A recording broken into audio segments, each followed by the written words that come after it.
look, did Gates, he was unwise, he was rude, he was yelling. Did he commit a crime? Did he do anything that you could plausibly say you should slap handcuffs on? Right? And there's a really peculiar thing here, which is, think about how conservatives are reacting. Over the last few weeks, we've been hearing endlessly conservatives talking about how the Obama administration is tyranny. It's a police state where, it's fascism, it's awful. But they think it's perfectly reasonable to slap handcuffs on a middle-aged man who walks with a cane because he said something rude to a policeman. My God. I mean, yes, Gates behaved stupidly, no question.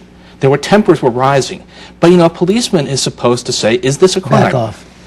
I would like to come back to the question of how did this become a presidential level subject of conversation. Ask you to imagine, A, Dwight Eisenhower being asked a question about a local police episode in Cambridge, Massachusetts, or B, Dwight Eisenhower being foolish enough to answer the question. There are some But can we say something about the press here? There are some things that are none of the president's In a way, business. this is a follow-up. We had, the president is giving a conference on health care reform.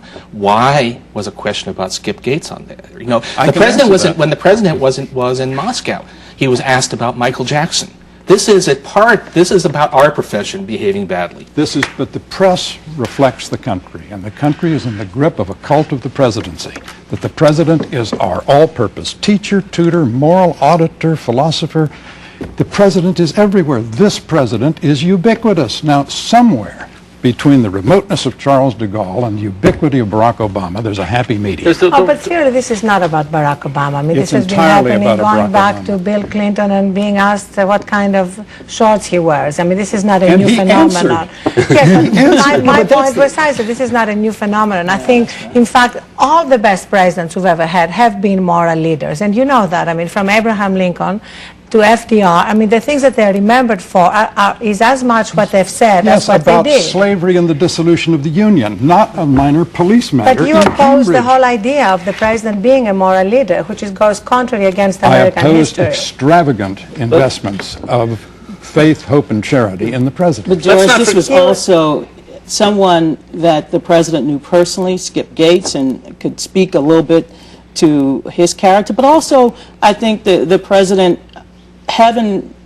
had the experience that many black men in this country of being stopped, of being somewhat looked at suspicious. Maybe this was a matter of his heart over his head, but I still believe at the end of the day the president was right in answering in the measured way that he did. The semantics beside the president of the United States of America is someone that people look up to, and they expect that the president can somehow or another teach us on how to get there.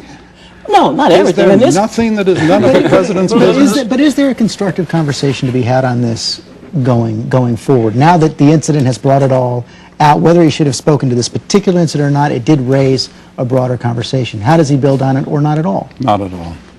I share this much with George Will. I don't necessarily believe in those kinds of conversations, certainly as led by the president.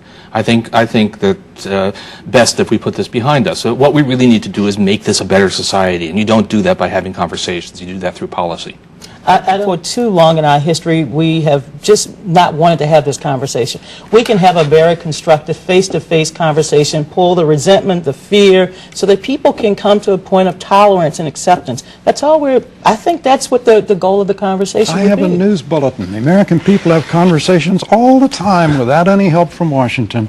Backward reels the mind to the 1990s when Bill Clinton had an epiphany. We should have a national conversation about race. We converse about race too much. And it remains, as Condoleezza Rice said some time ago, our birth defect, because we won't have a real, honest, candid conversation, George, and that's the problem.